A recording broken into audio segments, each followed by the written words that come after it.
The Eagle division of Chrysler only lasted about 10 years as a hodgepodge of rebadged Chrysler, French, and Japanese vehicles.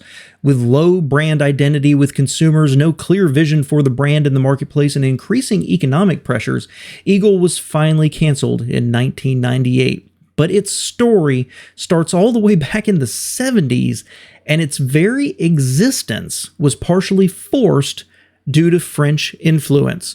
So welcome back, y'all. If you're new here, my name is John, and this is a far too brief history of the Eagle division of Chrysler. In the 1970s, American Motors was the fourth automaker after the big three, Ford, GM, and Chrysler, and had formed 2 decades before in 1954 with a merger of Nash and Hudson, and had struggled since then to constantly keep up with the sales and yearly spending updates of their far bigger competitors. In 1970, they made the bold decision to buy the Jeep brand in Kaiser Jeep, expanding their dealership reach and, importantly, into the off-road market largely untapped by GM or Ford. Through the financial and regulatory turmoil of the 70s, AMC brought out the Hornet, Gremlin, the Matador midsize sedan, the Pacer, and more, and in 1978 and 79 released the AMC Concorde and Spirit respectively, still based on their 1970 Hornet platform. In 1978, AMC and French car manufacturer Renault signed a broad agreement to work together, including selling Renault products through AMC Jeep dealers. And then in late 78, the Iranian oil crisis devastated their sales. AMC's market share was at just 1.8%, and they were hemorrhaging money. So AMC received a cash bailout from Renault, the right to build the Renault 5, and Renault acquired 22.5% of AMC. With sales following and the ongoing threat of bankruptcy, Renault continually increased their stake in AMC until owning about 49% by 1983. It was in this struggling time that AMC conceived of a product in 1977 that combined the comfort of an automobile and a unibody platform with the four-wheel drive system for light off-road use.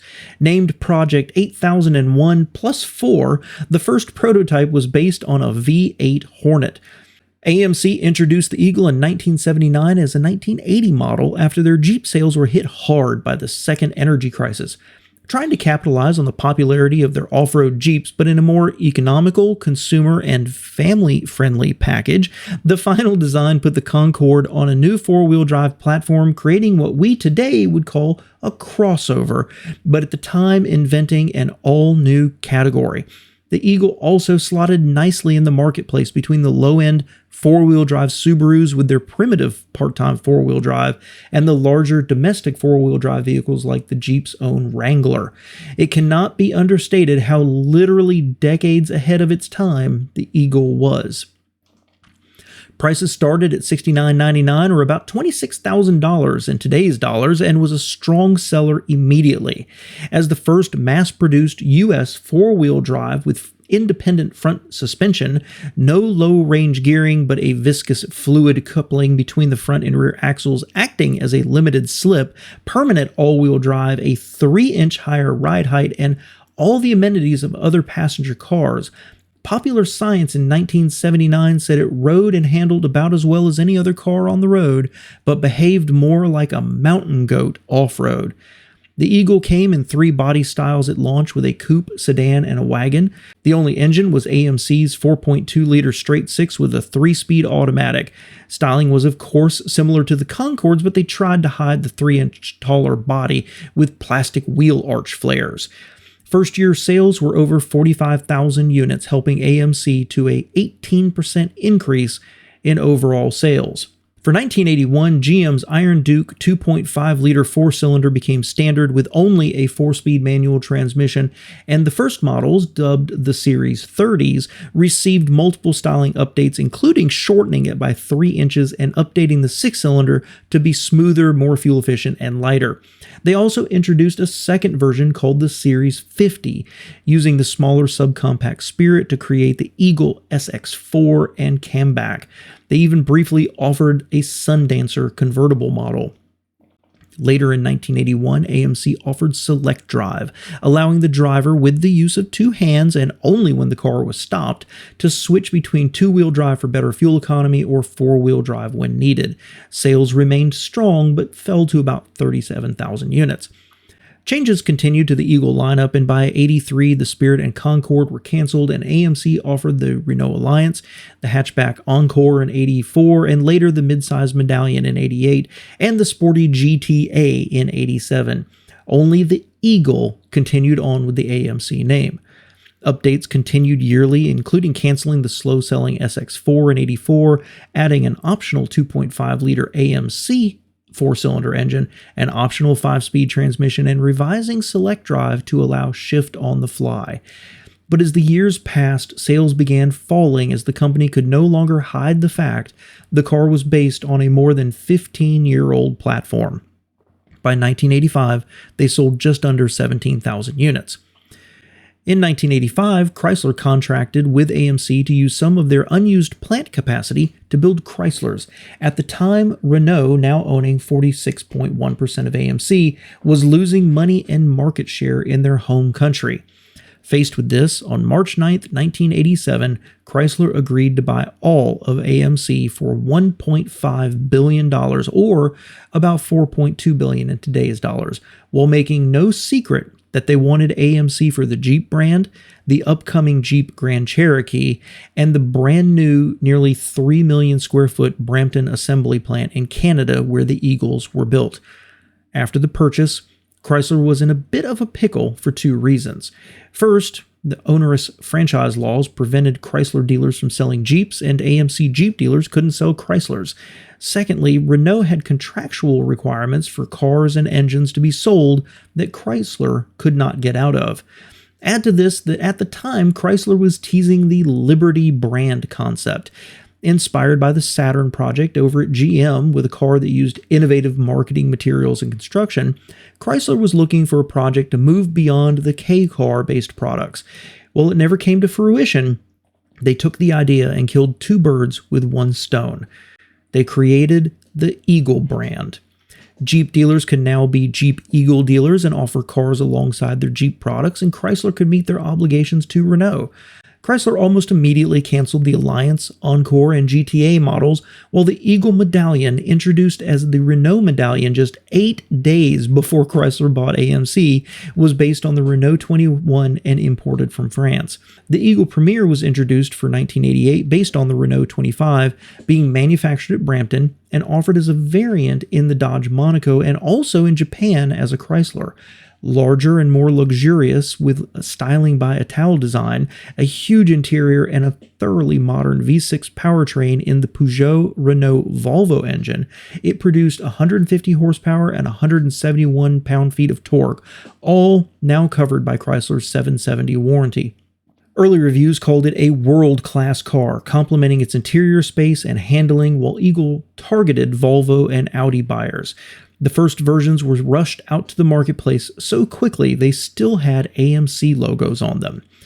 The reason for the Dodge Monaco was that Chrysler contractually had to use 260,000 of those PRV V6 engines over 5 years.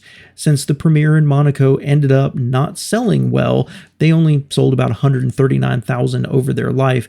Chrysler paid a penalty to Renault for around 121,000 unused engines. Chrysler's intent with their new Eagle brand was to attract well-educated, import-leaning buyers. To replace the missing Renault Alliance and Encore, they rebadged the Mitsubishi Mirage as the Eagle Vista for 88 and the Summit for 89, including a nifty wagon. In 1990, they brought the sporty Mitsubishi Eclipse out as the Eagle Talon, including the turbocharged and all-wheel drive TSI variant. The Talon received a second generation in 95 after the Summit was redesigned for 93. Canada even received a version of the Mitsubishi Galant as the Eagle 2000 GTX. By the late 80s, Chrysler was in a financial bind, and the more profitable Jeep products received the marketing dollars, leaving Eagle as a question mark in the market. The Medallion was canceled for 1990 after selling just over 25,000 units. One of the most enduring legacies of AMC beyond the Grand Cherokee was the use of the Eagle Premier as the basis for future Chrysler products. Chrysler executives were so impressed with the engineering of the Premier, they took the platform and modified it into their LH platform. In 1987, Chrysler purchased Lamborghini, and the design was reworked into the Portofino, set on a Lambo chassis and ushered in the cab-forward design language.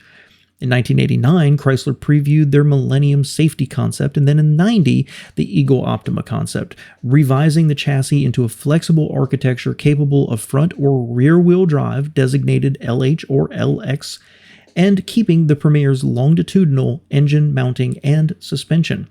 Introduced as a 93 model, the Eagle Vision came with a 3.3-liter V6 as the base engine, producing 153 horsepower and 162 pound-feet of torque. The TSI model had a more powerful single overhead cam 24-valve 3.5-liter, making 214 horsepower, all with a 4-speed auto. The Vision was the only Chrysler-engineered Eagle vehicle ever available, and it was a modest sales success, selling just over 94,000 until 1997, its last year. Along with the new version of other LH sedans, Chrysler was planning a redesigned Eagle Vision, which eventually became the 1999 Chrysler 300M. In 1997, Chrysler announced the Eagle brand would be discontinued, and the last Eagle product was a Talon in 1998.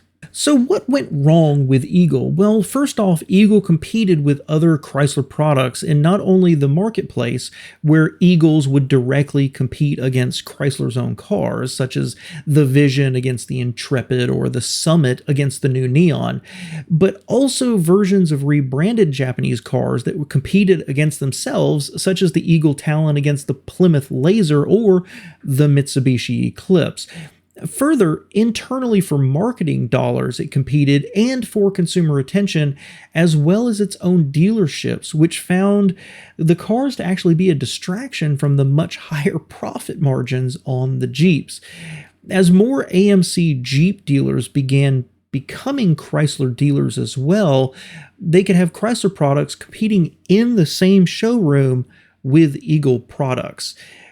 While Chrysler worked to make some Eagle products more distinct against their badge-engineered options, such as the second-generation Talon, looking at the history, it appears Chrysler never really committed to the Eagle brand fully, such as withholding a version of their minivan as an Eagle.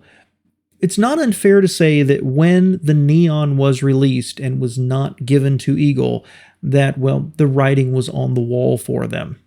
I also do need to say, for those of you who are Eagle car fans, please forgive me, as this is not a year-by-year update full history of the AMC Eagle. I just needed to have an introduction to where the Eagle was, its place in history, and why they used it for this entirely new Chrysler brand. But a few closing notes. The AMC Concorde name found its legacy in the Chrysler Concorde, and that canceled Liberty project Chrysler ended up using as the name on a new Jeep. And the AMC Eagle is widely considered to be the first crossover and the spiritual successor to vehicles such as the Subaru Outback and the Audi Allroad. And a lot of this story just leaves questions of what could have been if the Eagle had continued, if it received another redesign. Chrysler could have had a product that was right there at the cusp of crossovers becoming popular, and the Eagle brand by itself was not a terrible idea. I just think it was poorly conceived, thrown together, and never really given the pressure it needed in the marketplace to stand out and say, why should you buy this Eagle versus a Mitsubishi, a Chrysler product, or much less something from Honda, Toyota, Ford, or General Motors. So as always, thank you so much for being here and spending a few minutes with me. If you like this video, well, there's a button for that down below. You can go click it right now. If you really loved it and you feel I earned it, please consider subscribing and see more videos just like this one here on the channel. And of course, I have to thank my patrons who support me and help make videos like this possible. I am humbled by them every single day. And if you would consider supporting independent creators like this and histories and news opinions, please check out my Patreon page. Thanks so much for being here and for spending a couple of minutes with me. In a more economical, consumer, and family-friendly For 1981, GM's Iron Duke 2.5-liter four-cylinder became standard with only a 4-speed manual transmission, and the first models, dubbed the